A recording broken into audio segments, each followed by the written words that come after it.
मैं आपको बताऊं, मेरी फिक्र करने वाले उलमा बड़े बड़े सादा बहुत दुआ करते हैं, लेकिन साथ में ये भी कहते हैं थोड़ा सा एहतियात से, क्या आपका होना यहाँ कौम के लिए जरूरी, इफादा इस्तिफादा लोगों का चलता रहेगा, फायदा होता रहेगा। मैं एक बात कहता हूँ, मैं तो बहुत छोटा सा, बल्कि मैं कोई घास के लायक भी नहीं, इमाम हुसैन का होना कितना जरूरी था।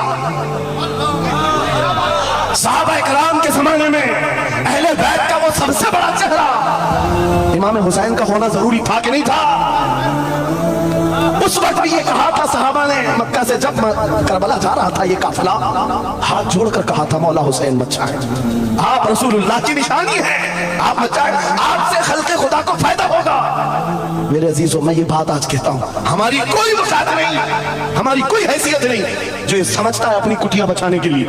कि हमारे होने के बाद बहुतों का फायदा होगा। अरे इमाम हुसैन के होने से कितना फायदा होता, मगर उस हुसैन आजम ने ये नहीं देखा, बल्कि निकल करके उस मैदान में निहत्थे बच्चों के साथ चले आए थे और गर्दन भी कटा दी। ये समरा आज तक देखने को मिलता है, इस्लाम जिंदा होता है हर करबला के बाद।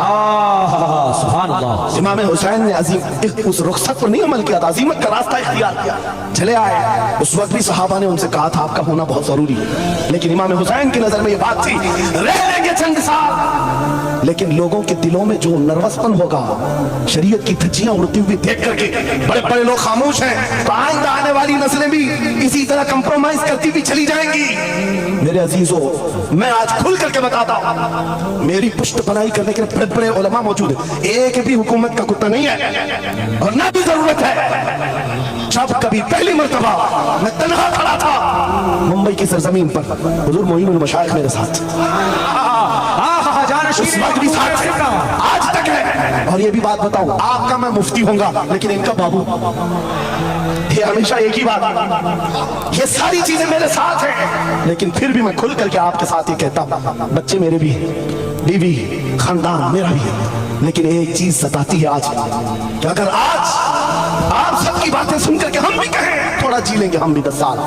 12 साल 14 साल जो जिंदगी मिल जाए जी लेंगे,